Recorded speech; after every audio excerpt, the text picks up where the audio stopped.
Vakaras, sveikas Augustai. Tai ką, vėl susitikome, trečiadienio vakarą. Vėlų vakarą, kitaip nesigauna mums įrašyti. Tai šiandieną aptarsime UFC 318. Tai Dustin Poirier prieš Maxą Holloway kovos pagrindinio kovoje dėl BMF title. Tai va, tai šiaip su Augustu pasirinkom kažkur įdomiausias 4 kovas aptarti, turbūt tas pagrindinės. Ir daug tokios aktualiausios turbūt bus kovos. Tai va, grįžtant už praeitos mūsų laidos, tai realiai beveik viską pataikėm, tik aš suklydau kur kovojo Derek Lewisas prieš Teixeira. Tai va, tai Augusto pasirinkimas vis dėlto laimėjo. Aš manau, kad čia labiau net tai, kad pasirinkimas matematinis spėjimas, todėl kad Lewisas už tokį koeficientą prieš žmogų, kuris neturėjęs normalios opozicijos, tiesiog yra visą laiką geras statymas kovotojas, tas, kuris turi patirties prieš naujoką. Ir ypatingai tas naujokas nėra toks stipriai išreikštas, nei imtyninkas, nei smūgiuotas, tai gal tiesiog toksai matematinis spėjimas tiek. Tai va, tai bandysime taip pat neblogai spėti ir šį main cardą. Tai ką, pirmo kovo tada Dan Ige prieš Patricio Pitbullį. Iš ties įdomi kova. Dan Ige yra UFC veteranas. Tai jo, šį kartą mes ir televizorius pajungiam, kad gal kažkiek ten matysis kažkas. Jo, ir gal ir man paprašiau reguliuoti. Tai kaip matote, UFC rekordas yra 11 pergalių, 8 pralaimėjimai, tai 19 kovų, tai yra tikras kovų veteranas. Palyginus yra ganėtinai ir jaunas, 33 metai, pakankamai negu lyginant su varžovu. O kovos prieš Patricio Pitbull, tai ilgametis Bellatoro kovotojas. Tai va, tai ir UFC pradės berods su pralaimėjimu. Prieš Rodrigesą. Iš tikrųjų, tada aš už Pitbullį tikėjau. Tikėjau, kad Pitbullis Rodrigesą praeis. Nu tai va, tai vis dėlto parodė, kad UFC turi klasę. Arba Pitbullis be chemijos negali gerai kovoti. Nu, žinai, vis tiek 38 metai, kiek pamatom Pitbulliui, tai vis tiek tokiam svorį, 66 svorio kategorija, taip pat supranti. Tai... Ir Pitbullis iš tikrųjų, man atrodo, viena iš tokių esminių klaidų gal jo yra, va, aš net šiaip žiūrėjau nuomonių, kad problema buvo tame, kad jisai su Petisu, kai kovojo, metė iki 61, kadangi metų jam yra labai nemažai ir net vizualiai matosi, kad jis turbūt mesdamas tą svorį, jis po to kilo iki 70 kg, metė iki 66, iki 61, jis prarado, atrodo, kad jis prarado nemažai raumeninės masės, net iš veido, matosi, kad raumeninės masės nebeturi tiek, kiek jisai turėjo prieš 5 metus, 4, netgi prieš 4 metus, matosi vizualiai kitaip atrodo. Tai va, tai... Kaip, kokią nuomonę, Augustai, ką manai apie šią kovą? Aš iš tikrųjų su Danieliu šnekėjau, aš manau, kad Danas Ige, todėl kad Danas Ige turi gerą boksą, nebijo kovot, parodė prieš Lopesą kovą, jis visus tokius, kaip sakau, top 5 kovotojus nepraeina, bet visus kitus jisai faktiškai visą laiką laimi. Plus Danas Ige yra 3 diviziono imtynininkas ir prie viso to dar yra berods juodas diržas, jiu-jitsu. Pitbullis irgi juodas diržas, bet Pitbullis, jo juodas diržas toksai, nemanau, kad jisai toks bus, manau, tas juodų diržų lygis pas jos turėtų būti panašus, bet wrestlingas turėtų būti Igės geresnis, nes Igė tikrai neblogai imtyniauja ir labai gerai gynasi nuo imtynių, greitas, labai geros rankos. Jo, tai taip pat sutiksiu su tavo nuomonė, kažkodėl aš tikiu į mūsų tą veteraną, UFC veteranas, kuris yra žymiai jaunesnis už... Patricio Pitbullį, nu, taip labai keistai skamba, tai va, tai aš manau, kaip ir mes ir sakėm, kad Ige turi labai didelį kovų bagažą UFC ir aš manau, kad tai bus labai didelis pliusas ir tai nulems, manau, pergalę šioje kovoje. Tai jeigu kažką tokį prediction daryti, aš manau, kad... Aš manau, kad vienas iš tikrųjų, mano nuomonė, aš kai šitą kovą pamačiau, aš kart pagalvojau, Ige, dar ryčas iš tikrųjų, jeigu teisingas, tai matas, kad 14 cm ryčio skirtumas yra tarp Igės ir Pitbullio. Aš manau, kad vienas užtikrinčiausių favoritų už visai neblogą koeficientą, nes Ige yra 1,5, kai kur yra 1,52, aš manau, kad už tokį koeficientą imtygė tai tikrai neblogas variantas. Tik pereinam aukščiau tada. Jo, čia reikia dar pasimokyti su televizorium. O eina. Opa, nu ką, mūsų vienas iš mėgstamiausių kovotų, kuris mums ir atnešė pinigų ir nuskemino mus. Tai su juo 1-1. Tai Kevin Hollandas prieš Daniel Rodriguezą. Kas krenta akis, kad labai dideliu favoritu eina Kevin Hollandas. Kaip ir žinot, kad Kevin Hollandas, mes jau aptarinėjom apie šį kovotoją, jau nemažai yra kalbėta, kad žmogus, kuris nestovi ant kojų, turi tikrai pakankamai gerą jiu-jitsu bazę, ilgos rankos, galūnės šiaip nepatogus yra, gali ir visur ir tą smūgį prakišti. Gerai smūgiuoja. Jo, ir jis ten įkiša tą savo smūgį ilgom galūnėm, taip pat ir gali ir kažkokį submissioną pagauti, irgi matėm, kad ne vieną kartą yra užbaigęs. Tai va, ir kovos prieš taip pat jau tokio neblogaus amžiaus, 38 metų, prieš Daniel Rodriguezą. Tai kai matote, UFC yra 9 pasipergalės ir 4 pralaimėjimai. Tai va, pasižiūrėk, aš nežinau, su kuo jis paskutinį. Prieš Santiago Ponzinibbio laimėjo smūgiais ir split decision laimėjo Marono, bet Marono tai aš skaitau, kad visai nusenęs ir Ponzinibbio irgi visai nusenęs. Tarp kitko, jie abu eina į 2 pergalių serijas abu turi.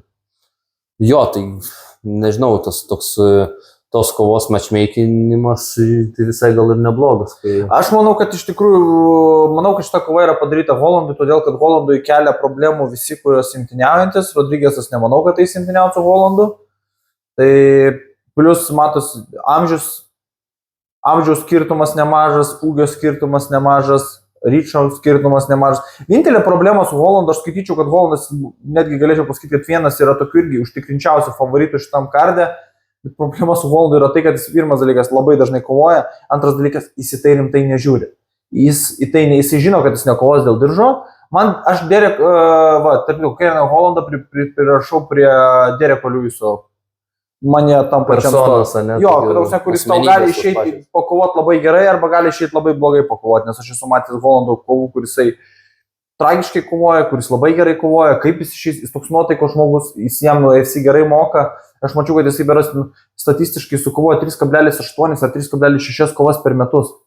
Nu, tai čia labai daug. Labai daug. Labai daug. Tai vien šiais metais jis jau sukovoja 3 kovą jau kovo.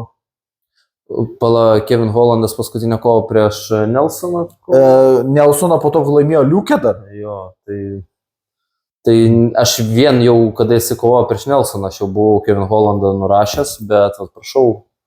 Bet jisai už 77 kg jis yra tikrai stiprus. Jis didelis stiprus, nes, pavyzdžiui, tie pralaimėjimai Deryderiui ir Dalidzei, tai tie žmonės, kurie yra už jį dažniausiai didesni. Tai va, tai koks spėjimas, ką galvoju? Aš manau, kad Hollandas pasims šitą kovą, aš gal netgi rizikuočiau Hollandas anksčiau laiko. Vat jeigu norit kažkas, nes už tokį 1-2 koeficientą Hollando gal aš ir neimčiau, bet jeigu norit kažkokį tai padaryti, biškį koeficientą pasidinti, sakyčiau, kad Hollandas laimės kovą anksčiau laiko. Jo, tai aš taip pat pagalvojau, dabar taip, žinai, pamačiau, aš manau, kad labai tikiuosi, kad Hollandas grąžins mums dabar tą pergalę seriją, bus 2-1. Tai va, tai manau, kad Hollandas tikrai turėtų paimti tą kovą. Aišku, neužtikrintai, bet vis tiek man dar tai vidu, žinai, taip dar vis pagalvoju, blemba, ar verta būtų ar neverta būtų.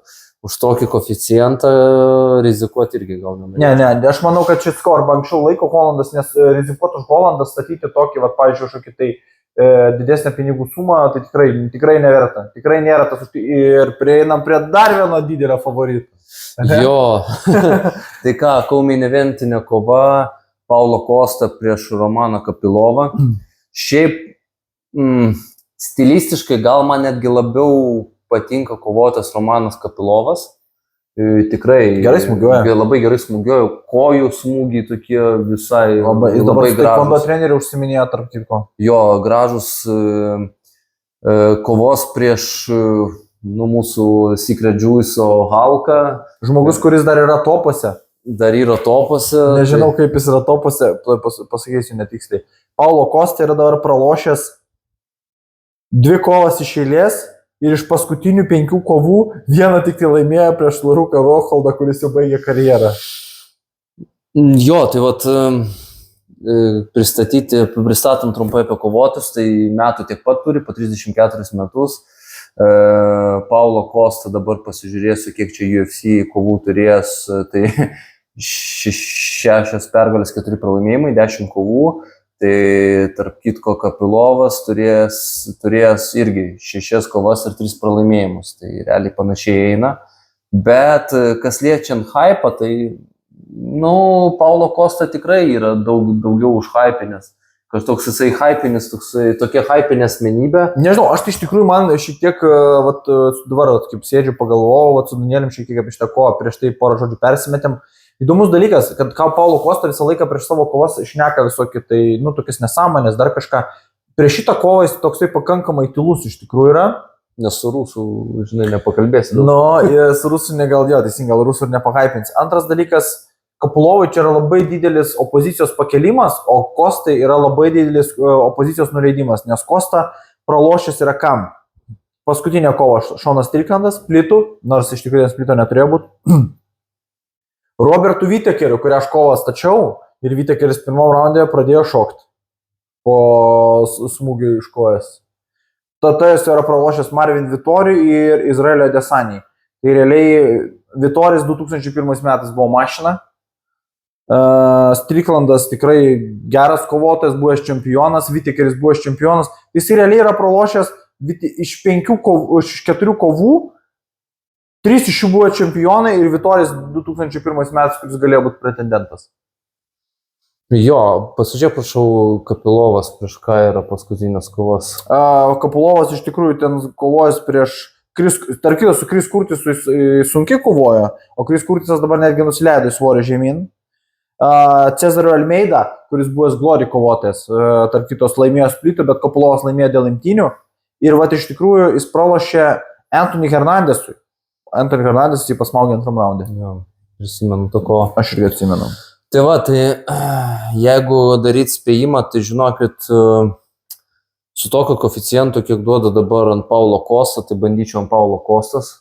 Kiek ir girdėjom argumentų iš Augusto, kad pralošęs yra topam. Tai aš manau, kad šitoje kovoje ta fizinė jėga vis dėlto bus labai didelis pranašumas.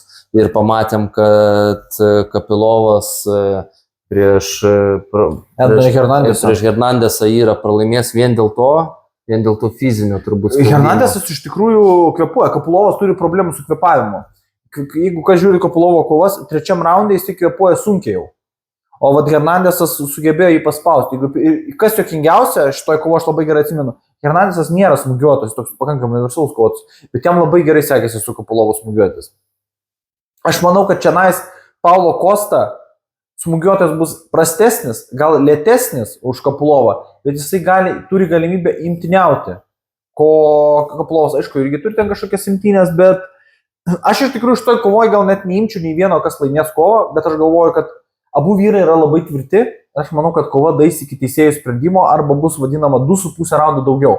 Nes nelabai matau, kaip Kapilovas gali užbaigti kovą anksčiau laiko, Kostą nokautuot, bet jeigu rinkčiausi, kitą statymą irgi lygiai taip pat imčiau Paulo Costą, todėl kad Paulo Costa už 3 koeficientą, jis su Vitekeriu už 3, bet Vitekeris taip buvęs čempionas ir Vitekeris realiai parodė kovą, jis Vitekeriui pataikė gerai, tai nežinau. Kapilovas už 1,4, kaip sakau, čia tikrai nereikalingas. O tai pasakysiu. Ir ką, ir perinam prie main eventinės kovos. Tai Maksas Holloway prieš Dustin Poirier. Tai paskutinė Dustino Poirier kova ir UFC surengė tikrai, man atrodo, vieną iš tokių geresnių kovų, kur galima tikrai pasigrožėti. Žinom, kad Holloway, tai ten beproto geras smūgiuotojas, ten labai geras boksininkas, MMA stiliaus. Tai šiaip džiugu, kad jau šitie kovotojai yra kovoję tarpusavį, Trečią kartą kovos. Tai jau trečią kartą kovos. Tai va, tai ką mastai, Augustai, apie šią kovą? Daug apie šitą kovą galvojau, visą savaitę iš tikrųjų, jau prieš tai dar kai paskelbė tą kovą. Ir ta nuomonė mano keitėsi labai dažnai, būdavo ir surasdavau pliusų ir už vieną, ir už kitą. Bet mano pirmas dalykas, kas man iš karto, vat, jeigu taip galvojant, tai kad Holloway'us paskutiniu metu atrodo geriau negu Dustinas Poirier. Antras dalykas, Holloway'us dabar pilnai perėjo 70 kg, reiškia, jis priaugino raumenų masės, net aš mačiau jau jų face-offą, tai net face-off'e matėsi, kad Holloway'us tikrai tikrai nenusileidžia dydžių Dustinui, bet Dustinas irgi labai gerai formą atrodo. Tai, iš tikrųjų, ne veltui koeficientai lygų šitoj kovoj.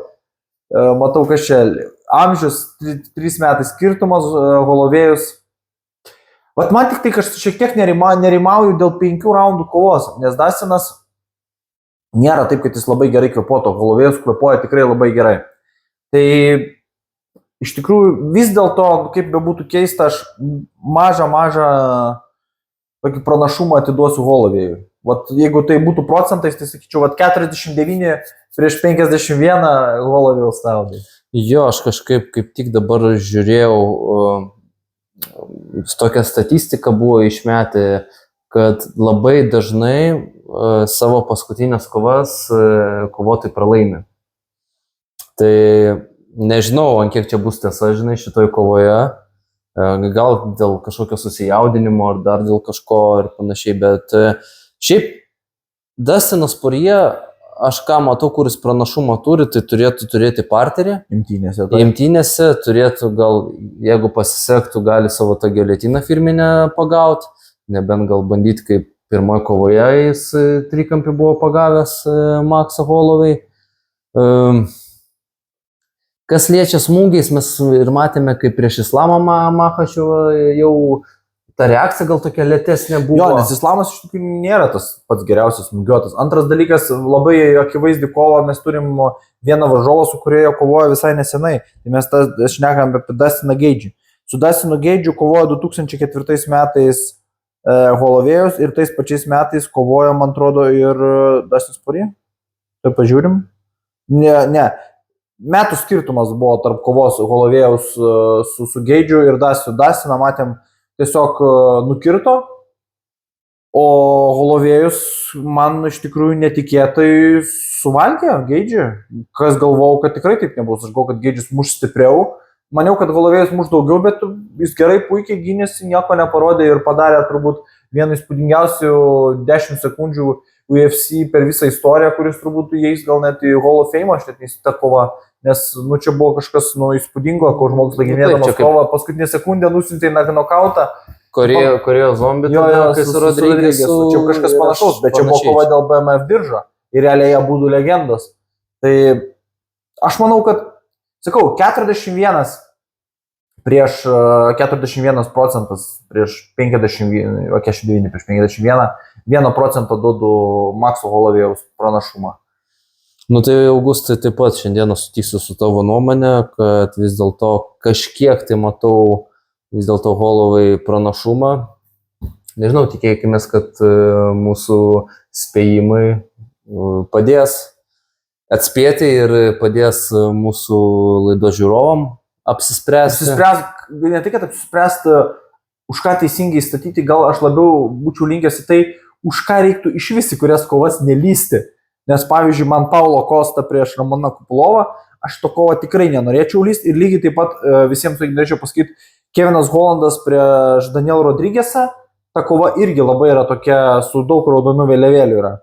Maxo Holloway'us aš apskritai tų pagrindinių kovų dažniausiai net ir nestatau, retai būna kažką tai užmetu, bet man tos kovos nėra tokios. Aš tos kovos dažniausiai žiūriu ir, kaip sakau, kaifuoju nuo jų. Nes tikrai pasimėgauti kovą. Aš iš tikrųjų šitoje kovoje palaikysiu Holloway'ų, kad vien tik dėl to, kad Holloway'us turi labai nefainą statistiką, kad jis turėjo su Volkanovskiu 3 kovas, visas 3 pralašė ir su Holloway'um, o su Dustinu dabar turės 3 kovą ir jeigu jis praloš šitą kovą, tai jis bus pralošęs 2 trilogijas. Jo, čia toks... 2 trilogijas. Jo, tai toks nepalankus. Antirekordas. Tai ką, kas Augustų ir vėl aptarėme UFC 318. Visai įdomu turnyrą. Labai įdomios iš tikrųjų ir prelimo kovos, ir maincardo kovos. Tikrai, jeigu neatsikelsite naktį, nežiūrėsite, tai atsikelkite sekmadienį ryte prie kavos, prie pusryčių, tikrai pasižiūrėkite, aš manau, kad ne viena kova tikrai paliks kokį gerą įspūdį. Tai ką, su jumis buvo sekundantai, aš Danielius Grėbliūnas ir Augustas Šalkauskas. Tai ką, iki malonių ir komentuokite, žiūrėkite. Palaikinkit. Jo, viso. Viso.